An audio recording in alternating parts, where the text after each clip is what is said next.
Hi, everyone. Good Friday to you, and welcome back. Thanks for being a part of the program. Happy Father's Day to mine and all the fathers out there. We hope you have a wonderful Father's Day weekend ahead of you. Weather-wise, most certainly, summer might be officially starting on Monday, but the heat and humidity are taking a vacation for the weekend. Some lingering clouds and maybe some showers for the next few hours, but definitely a nice weekend ahead. An update forthcoming in just a few moments as we've been keeping you up to date on the East Kentucky Hillbilly Drag Racing Championship Series. I do have some point standings. I just don't have time to work them into tonight's program, but they are having an off week this weekend. Their next points race will be the weekend of July the 2nd. That will be arm drop drags at the Combs Airport. That will be the third of the 7-race series. I'll remind you at a later time.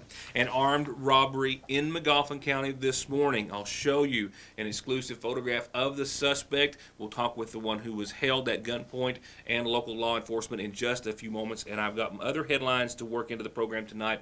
It's going to be an effort just to get all the news in the program that we have. We'll begin with some good news for Paintsville pedestrians. After payment of the bills and other monthly business came some good news on a sidewalk project years in the making for Paintsville. We've been waiting for about 3 years to put this on the agenda. We have the okay to bid the sidewalk project that we received a grant on about 2 or 3 years ago. $180,000 right again. And We spent some of that, but yeah. That includes a lot of 3rd Street, Elm Street, Brown Street, and West Street, where it is, replacing sidewalks. So we'll be, with your all's approval, we'll be bidding that project right away. Following that, Emergency Management Director Gary McClure made a request for an application process as a window is open with Homeland Security to apply for grants to purchase 3 AEDs, automatic electronic defibrillators, to be placed at the swimming pool, recreational center, and the pro shop. Also an application for a satellite phone to be used for 911 services. He also said they were ready to advertise for bids on a generator for the rec center in Paintsville, a generator similar to the one already at City Hall and the fire station. With the money already approved, they just need to bid out for the generator and installation. The council also agreed to advertise for bid for a new fire engine, a rescue pumper, to be purchased with a $334,000 grant that they were awarded in the past month or so, and insurance rates were discussed. A $1,000 decrease in their property insurance rates, but a significant increase in workers' comp.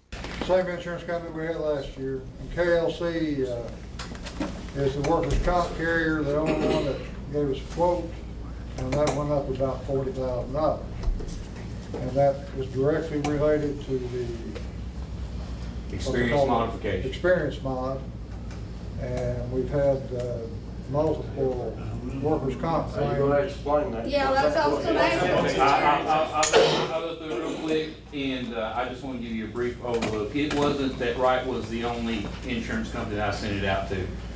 Travelers knew that they weren't going to be competitive, so they declined to quote. Selective, same situation. They knew they weren't going to be competitive. Once I started getting in renewals and I saw that it was going to be a flat, if not cheaper renewal, they couldn't compete on it last year and they didn't waste their time to do it on this year. I have emails to prove all that. I took it to Kimmy for the work comp to see if they would compete with Kentucky League of Cities. I showed them the quote.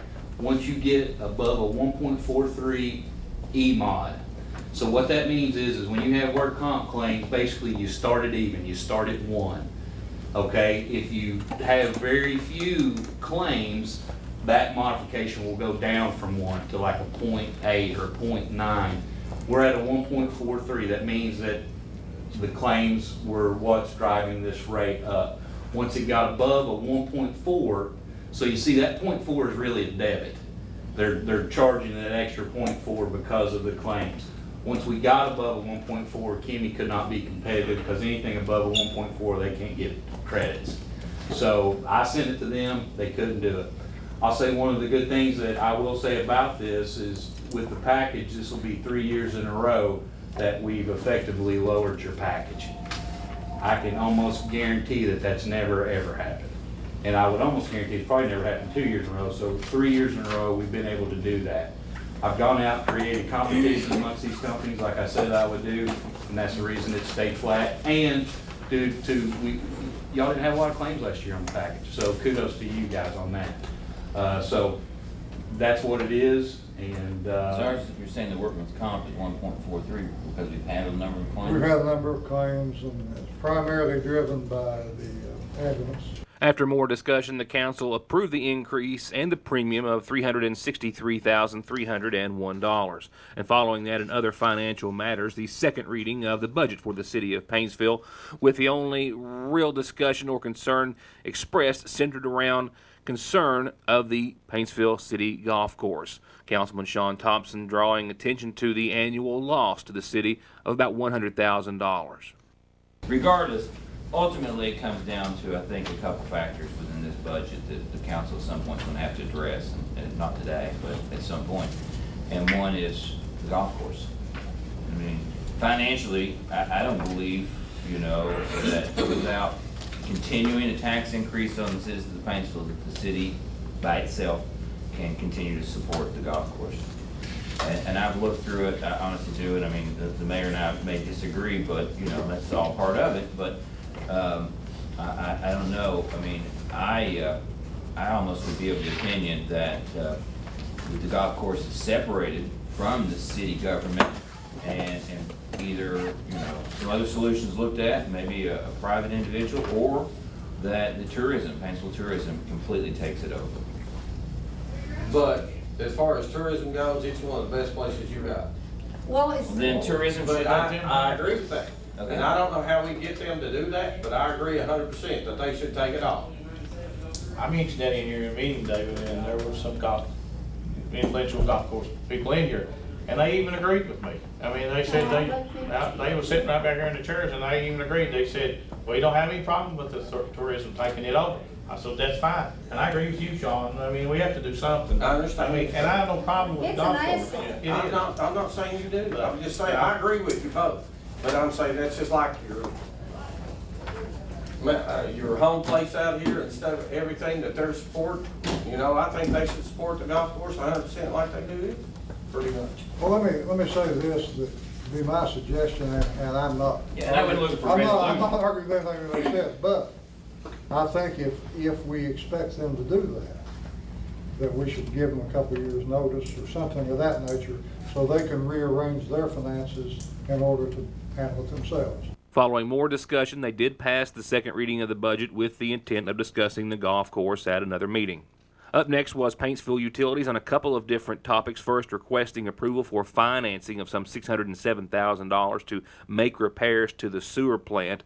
They're borrowing the money to replace some equipment with no planned effect on sewer rates, with the council giving them approval for that financing. However, on a different project, representatives of Paintsville Utilities and engineers were before the council and mayor requesting a rate increase to update the system and avoid fines from the EPA. Like many, if not most cities of our size, we've got situations where our storm sewer mixes with our sanitary sewer, and we're treating all this rainwater. This project that is proposed and pretty much required is to separate that in a good section of the downtown area, 3rd, 4th, 5th, and then Happy Hall on Court Street. We have an agreed order with the Division of Water to address violations, including in overcapacity at the plant. And what puts overcapacity is the rainwater is affecting the system. Part of it is gutters draining into the system. The biggest part is actually the street. We have manholes runs into, have your drain openings on the curb that actually run right straight into the sanitary. And when that happens, it just overloads the pipe to the plant and the plant itself. It puts us in violation. The council was told that they've been in violation since 2011, with an agreement reached between the utilities and the EPA in 2013 with an approved action plan to resolve the situation. But to make that plan happen, they've estimated a cost of $8.29 on each bill across the board for utilities customers on their sewer bill. You're talking about a flat rate, and I have no problem with this, doing this project, as I said, okay. But I do have a problem with it being fair to everybody, okay? Because if we put $8.29 on everybody, okay, let's say we take somebody out here that's got a fixed income, and they draw about $800 a month, and they use the minimum amount of sewage. We give them an $8 raise, okay? Okay, let's say we go over here to, just for a suggestion, and I thought about this coming off work today, there's a jail. Let's say how many times sewage that they use compared to what that person uses. Okay, you're gonna charge them $8 and something, but yet that person, that lady or whoever it is gonna pay part of that sewage at the jail creates. So I think it needs to be on a percentage of the volume that a normal household uses. That's a good point. The end result for now, Bill Mike Runyon made a motion to table until they could meet with the entire Utilities Commission and discuss the matter further.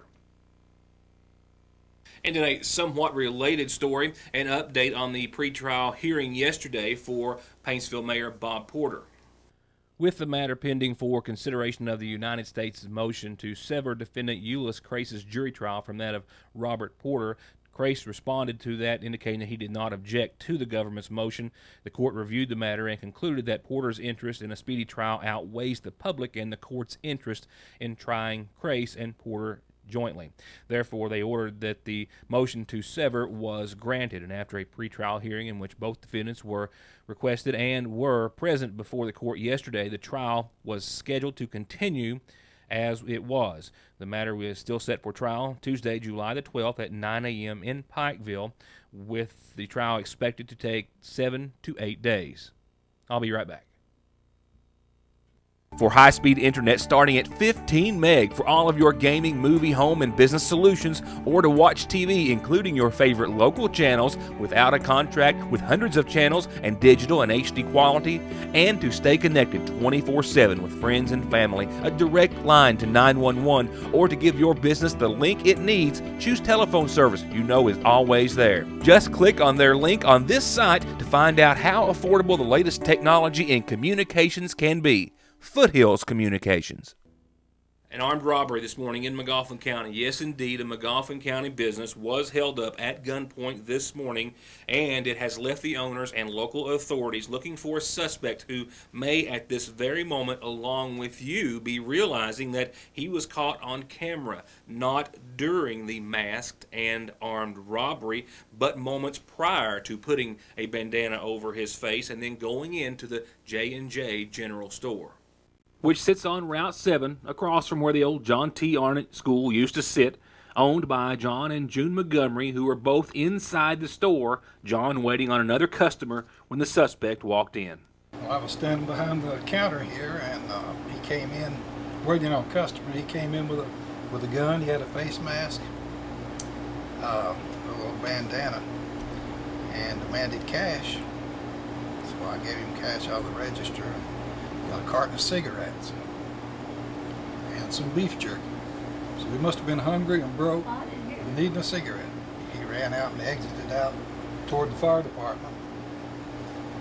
I went around trying to see which direction he went in, but he was gone before I got out there. And that direction the suspect ran to is the same direction he came from, just feet away, where he was caught on surveillance cameras at the South McGoffin Volunteer Fire Department. He's either waiting on maybe customers to leave and or prepping himself, as it appears as though he might be a bit nervous in nature. He also seems at one point to maybe kind of adjust his gun, which might be in his pants. And he's seen here, as you can see in the video, just kind of meandering around for just a few moments before, after about a minute or so, he disappears off camera. He's only gone for just a few moments before he comes back and he's seen on camera, but this time he makes his way across the screen in a much more hurried nature as he's fleeing the scene of the robbery. Approximately 11:45 we received a call that an individual had entered the store here armed with a handgun and taken some cash and some other items. After arriving here, we were able to obtain some video from the fire department next door, and we do have a description of the subject now. At this time, though, we still don't have a name or the whereabouts of the subject. He was wearing jeans and looked like maybe a camouflage shirt. He had a bandana over his face. silver or gray, brown eyes, dark brown hair. He had looked like a 9mm, a black 9mm firearm. As he came in on foot, he came in beside the fire department here, possibly from the south. And when he left, it appeared he left the same way, back to the south beside the fire department. Anybody seen any cars or anything in the nature to think? We have several leads at this time we're trying to follow up on, but I would ask that if anybody has any idea, any leads, please contact us. Because this is a serious crime and we need to get this solved. And to give you a better perspective as to the proximity of where he's standing now and the store, you'll see to the right of your screen the large red building, concession stand if you will. It's sitting right here next to the South Magoffin Volunteer Fire Department. He was just right behind that at the rear of that trailer, only a few feet away from the J&J General Store before walking in and holding a gun to the owner and then making his way off with an undetermined amount of cash as well as some merchandise. If you have any information about the whereabouts of this individual or anyone matching the description of the individual, please contact the Magoffin County Sheriff's Department at 349-2914 or 911. As for Montgomery, he says that he didn't recognize the individual from earlier in the day or from being in his store at all, and this was the first time in 30 years of operation that they've been robbed in such a fashion, but that it certainly gives great cause to be concerned. I think that day's come for all of us. People are getting more brazen every day. In addition to the before-mentioned description, he was also wearing high either rain or rubber boots as well, they believe. And I just have an update from Magoffin County Sheriff Carson Montgomery. Their investigation has led them to try to find a blue car, possibly a Toyota or a Kia, a dark blue car seen with two men near the location sometime around the robbery. Once again, a sedan, around a 2000 model, Toyota, possibly Kia, dark blue in color. I'll be right. Now, it wasn't all bad news that I brought back from South Magoffin earlier today. They have their Community Appreciation Day set aside for this weekend, and that's why fire personnel were actually in the firehouse earlier today getting ready. They're asking you to come and join them for a whole lot of food and fun this Sunday, noon till 3. Drop by and check them out if you can. They'd love to have you to take a tour of the fire department, talk to their members. They're also having a membership drive as well, and they're going to have some information about the ISO rating and what they're doing to, well, they've already improved it, but to continue to do so, and possibly the Air Methods helicopter service if weather and other factors do allow. They're going to have food, prizes, and all sorts of fun and information. That is this Sunday, noon till 3 at your South Magoffin Volunteer Fire Department. I'll be right back. A quick reminder about a scheduled power outage for many parts of Magoffin County beginning bright and early in the morning. A planned power outage by AEP that will affect hundreds of customers in the 114 and adjacent areas. On the Mountain Parkway, past the BP, all the way to the county line, up Burning Fork and part of Mash Fork, the electric will be off from 6 o'clock in the morning till 1 o'clock during the day. AEP is doing some work on their station over on Falcon between that and Mountain Parkway, and for that period of time the electric will be off from 6 to 1 is what they're telling me today. So this is no part of the expansion project? To my knowledge, it's not a part of the expansion project. They're upgrading some of their lines and stuff, but the people that are expanding, doing the Parkway work, are going to take advantage of it and try to do a lot of the work there, I think, at the Burning Fork Exchange, to do that work so they won't have to cut the power off twice to do the same thing. Once again, everything up to and including the BP will have electricity. It's everything thereafter all the way to the Floyd County line in 114 that will be turned off. That does include all of Burning Fork. He also said that the power company, while confirming that all of Burning Fork will be included, could not tell him how much of Mash Fork will be included. They did not believe that it would be the entire Mash Fork area, but they couldn't give him a definite answer as to exactly how many homes would be affected. Following a brief moment of silence in honor of the victims and their families as well, related to the Orlando shooting, the Magoffin County Public Library Board continued on with their special session yesterday afternoon with their chairman Brent Patrick absent. David May chaired the meeting. They went on to review the trustee applications to fill the unexpired term of Lana Blanton, who had resigned from the library board. Librarian Melanie Kane explained that the only applications before them were those submitted in the last month since they had advertised for the vacant spot, to which David May motioned to include any prior applications that had been posted. He then withdrew that motion and then made another motion, which was voted on unanimously, to run another advertisement in the local paper before next month's regular meeting and open up the application process publicly to everyone. During the special session meeting held in lieu of their regular meeting, they discussed a few items on the agenda. The first was just giving the intent to apply for a grant through the Kentucky Department of Library Archives. I understand it's a program, a pool, if you will, of about $10 million per year for all libraries, that they are just giving an intent that they wish to apply for to receive a small portion of that. Any one library which does receive a portion of that receives so much money every year for the course of 20 years, I believe it is. And after a brief review of the only two architectural firms that submitted materials for the job after the board, at the behest of Chairman Brent Patrick, fired the previous firm that had done the work to that point, they hired a new company. Well, what do you think? You think we need to extend the deadline for maybe and try to get more on board? Well, I think let's we've been long enough. And this step actually wasn't even, this is a professional service, so you've gone above and beyond by doing this. You can hire an architect without advertising, because like I said, it is a professional service that statute doesn't require that. Because I'm familiar with this. Yeah. So far they've all been good. Does anybody want to make a motion then? I do to hire Summit Architectural Services. Is there a second? Second. Any more discussion?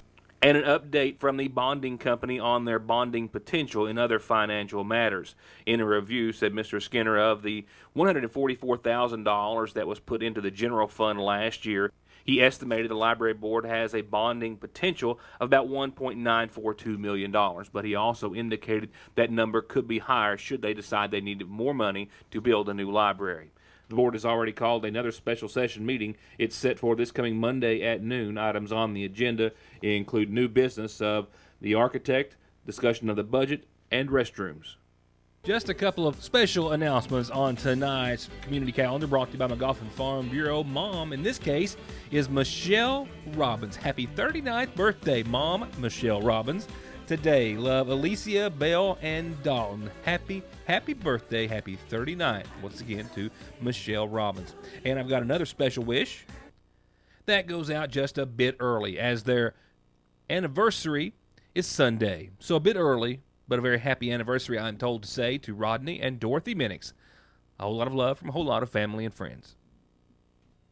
And a quick reminder about the tent revival starting this Sunday at 7, nightly at 7 thereafter as well, across from the Syersville Post Office. Call IJN Ministries if you have any questions at 264-2592. And call me with birthdays, anniversaries, and calendar announcements like these, or mail, email, Facebook, or fax them, or drop them off here at the studio as well. And remember, the program is always on our website at yournewstoday.com. A brief and to the point, actually 7 minutes in its entirety, McGoffin County Fiscal Court session was held yesterday afternoon. It began with fund transfers and payment of the bills. Following that, the judge recommended hiring Christian Anthony Reisner to the transfer station at the starting rate of $10.50 an hour.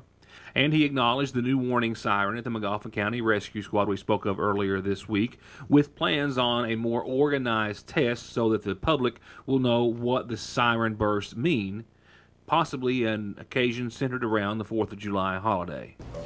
Why don't we find out from the city if they're going to have a parade or something? We could schedule to do it at that date. So we'll get with, we will get with them tomorrow. And that way we trigger it, because they do need to know what it means.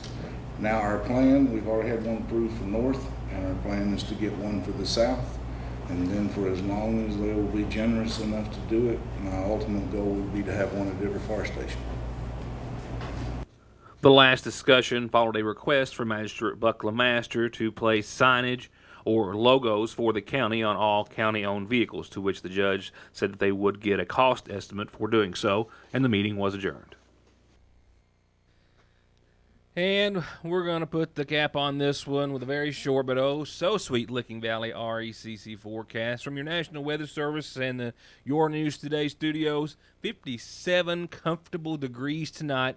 Now, I know it's saying mostly cloudy, becoming clear, but it's a little after 6 o'clock, obviously. It's right now about 6:30 almost. This is pretty much real time tonight. And I'm looking at sunshine through the security monitors.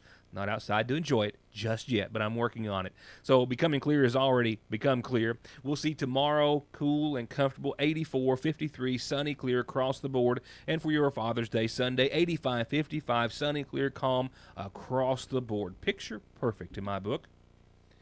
And we'll start off on that note Monday as well. 86, sunny, mostly clear. We do have a system rolling in thereafter. Tuesday, we've got mostly cloudy skies and low 80s. The chance of showers will work its way into the forecast and linger into your Wednesday. And after that, we could be in for another burst of cold air, upper 70s, maybe for a couple of days next week. And that's going to be it for this evening. Thank you for watching and being a part of this show, and we hope that you're a part of the next one after what we also hope is going to be a beautiful Father's Day weekend for everyone. Thank you, and good night.